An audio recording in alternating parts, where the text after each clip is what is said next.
His warmth of human understanding, his sure sense of dramatic values have made William Wyler's name on a motion picture the guarantee of great and enduring entertainment.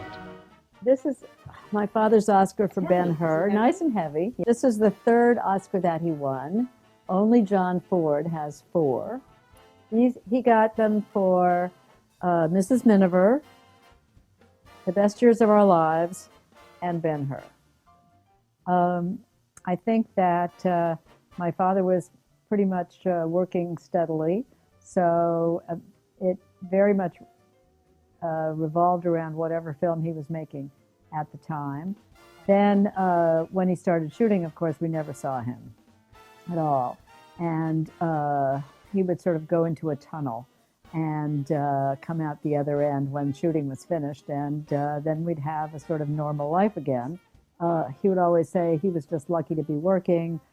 Who knew if he'd ever have another job? Look around, all my friends are out of work. It's a terrible business.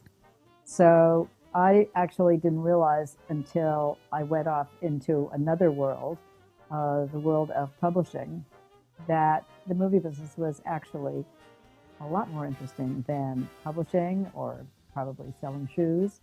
And so I went back into the movie business.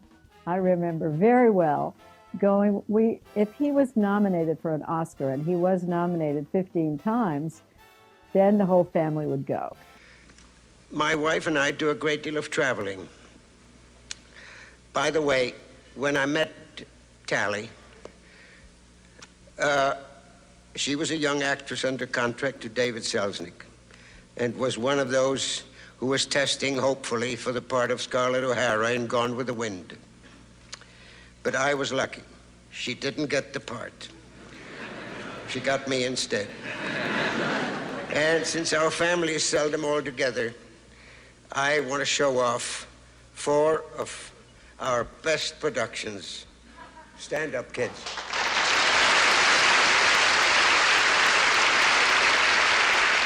No, my mother had a really interesting position. She'd been an actress.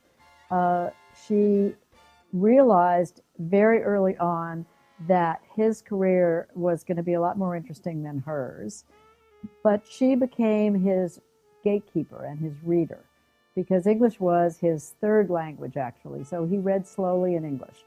And everyone soon knew that if they had a script that they were interested in getting to him, it had to get past her. So that she actually, aside from the children and the home and all of that, she actually had a role in his career and a certain amount of power. Chaplin did live next door to us. Chaplin lived on one side, Fred Astaire lived on the other, and they both had children slightly younger than me, but they were friends of my sister. And Chaplin's estate, you know, which was probably, I don't know, 6 acres, maybe something like that, had woods and swimming pool and tennis court, and it was a lot of fun to play there. You know, that was very interesting. I think that probably directors may be held in higher esteem by sort of the whole Hollywood community than anyone. So I was very aware that my father was treated with so much respect and awe by people around us. My father always said, and when he was working, directors weren't really that well known, at least physically. So he always said it was great. His kind of fame was great because nobody knew his face, but all the maitre d's in the restaurants knew who he was. So, and the car parkers knew who he was, and those were the people that were important. What happened with actors working with him was that they realized very quickly that he had some kind of sixth sense about knowing when they were at their best and printing that, so that they could really trust that instinct in him and maybe take more chances, you know, be more emotional, whatever.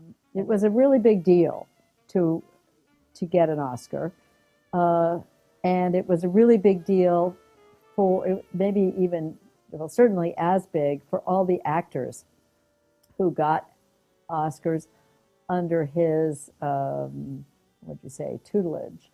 But those Oscars sat up on the shelf. I have 2 sisters and a brother. So we are 4 children and 3 Oscars. That means that they rotate among us with a very carefully set schedule. This was a time when you arrived at the theater, I think it was the Pantages in Hollywood, and there were big bleachers, and there wasn't so much security as now. So people would be running down the street as the limousine inched up to let us out and looking in the windows. And I just remember so well people yelling, "Oh, that's nobody." So, you know, it gave you a interesting perspective on the whole thing.